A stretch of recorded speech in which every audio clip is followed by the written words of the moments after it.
Assalamualaikum. Hi viewers, welcome to Sithima kitchen. இன்னைக்கு நம்ம Sithima kitchenல iftar recipe தான் பார்க்க போறோம். டக்குன்னு செய்யக்கூடிய கிட்ஸ்க்குலாம் ரொம்பவே விரும்பி சாப்பிடக்கூடிய ஒரு ஸ்நாக்ஸ் ஐட்டம் தான். அது எப்படி செய்யுதுன்னு சொல்லிட்டு இந்த வீடியோவை ஸ்கிப் பண்ணாம பாருங்க. அதுக்கு முன்னாடி நம்ம சேனலை நீங்க இன்ன வரைக்கும் சப்ஸ்கிரைப் பண்ணலைன்னா சப்ஸ்கிரைப் பண்ணிக்கோங்க. பக்கத்துல இருக்கிற பெல் ஐகானை பிரஸ் பண்ணிக்கோங்க. வாங்க வீடியோக்குள்ள போலாம்.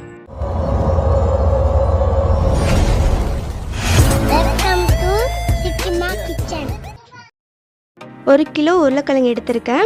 இது நல்லா வேக வச்ச உருளைக்கிழங்கு. இதில் தோலெல்லாம் ரிமூவ் பண்ணிவிட்டு நம்ம எடுத்துக்கலாம். இப்போ தோல் ரிமூவ் பண்ணி இருக்கு. இதை வந்து நல்லா மசிச்சுப்போம். நல்லா இந்த மாதிரி மசிச்சு எடுத்துக்கலாம். இதுக்கு தேவையான அளவு சால்ட் சேர்த்துப்போம். ஒரு ஸ்பூன் அளவு மைதா மாவு சேர்த்து நல்லா மிக்ஸ் பண்ணிப்போம். இப்போ நான் சீஸ் எடுத்திருக்கேன். சீஸ் வந்து இந்த மாதிரி துருவி வச்சுருக்கேன். இதில் கொஞ்சமாக உருளைக்கிழங்கு எடுத்து உருண்டையாக ஆக்கி லைட்டாக தட்டிக்கலாம். தட்டிட்டு இந்த சீஸை கொஞ்சமாக இதுக்குள்ளே வைக்கலாம். வச்சுட்டு இந்த மாதிரி ஃபுல்லாக க்ளோஸ் பண்ணிவிடுவோம். திருப்பி உருண்டையாக பால் மாதிரி ஆக்கி வச்சுக்கலாம். இதே மாதிரி எல்லா உருளைக்கிழங்கையும் உள்ள சீஸ் வச்சு இதே மாதிரி பால் மாதிரி ரெடி பண்ணி வச்சுக்கலாம். இப்போ ஒரு பாத்திரத்தில் ஒரு எக் எடுத்திருக்கேன். இது கூட கொஞ்சமாக பால் சேர்த்து நல்லா மிக்ஸ் பண்ணிப்போம். இப்போது ஒரு கப் மைதா மாவு எடுத்து இதில் மிக்ஸ் பண்ணிக்கலாம். மைதா மாவு கெட்டியாக இருக்குது. ஸோ நம்மளுக்கு லிக்யூட் மாதிரி வேணும். இன்னும் கொஞ்சம் பால் சேர்த்து நல்லா வந்து மிக்ஸ் பண்ணிக்கலாம். இந்த மாதிரி லிக்யூட் ஆனதுக்கப்புறம் நம்ம எடுத்து வச்சுக்கலாம். நம்ம ஸ்டோரில் பிரெட் கிரம்ஸ் வாங்கியிருந்தீங்கன்னா அதை யூஸ் பண்ணிக்கோங்க. அப்படி இல்லைனாக்கா இந்த மாதிரி ரஸ்க் பிஸ்கெட் எடுத்துருக்கேன். இதை மிக்சியில் வந்து நல்லா பவுட்ரு மாதிரி அரைச்சி நம்ம எடுத்துக்கலாம். இதை மாதிரி பவுட்ரு பண்ணி எடுத்துப்போம். நம்ம செஞ்சு வச்சுருக்கிற பொட்டேட்டோ பாலை எடுத்து இந்த மைதா மாவு லிக்யூட்டில் வந்து நல்லா டிப் பண்ணிக்கலாம். டிப் பண்ணிவிட்டு பிரெட் கிரம்ஸில் போட்டு நல்லா ஸ்ப்ரெட் பண்ணிப்போம்.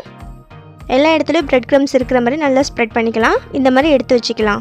இதே மாதிரி எல்லா பொட்டேட்டோ பால்ஸையும் நம்ம மைதா மாவில் டிப் பண்ணி பிரெட் கிரம்ஸில் ரொட்டேட் பண்ணி எல்லாத்தையும் எடுத்து வச்சுப்போம். ஒரு பேனில் ஒரு 1/2 லிட்டர் எண்ணெய் மாதிரி சேர்த்து நல்லா பாயில் பண்ணிக்கலாம். எண்ணெய் நல்லா சூடானதுக்கப்புறம் அடுப்பை கொஞ்சம் மீடியம் ஃப்ளேமில் வச்சுட்டு நம்ம இந்த மாதிரி ரெடி பண்ணி வச்சுருக்கிற பொட்டேட்டோ பாலை 1 by 1 இதில் சேர்க்கலாம். ஒரு 2 மினிட்ஸுக்கு அப்புறம் லைட்டாக திருப்பி போட்டு ரொட்டேட் பண்ணிக்கலாம். இதே மாதிரி நல்லா ப்ரௌன் கலரில் வரவும் நம்ம வடிகட்டி எடுத்துருவோம். இதேமாரி எல்லா பொட்டேட்டோ சீஸ் பாலையும் நம்ம வந்து ஃப்ரை பண்ணி எடுத்துருவோம். நல்ல ஃப்ளேவராக நல்லா பேக்கரியில் உள்ள ஸ்மெல்லாக நல்லா சூப்பராக இருக்குது. இது வந்து பீஸ் பண்ணி காட்டுறேன்.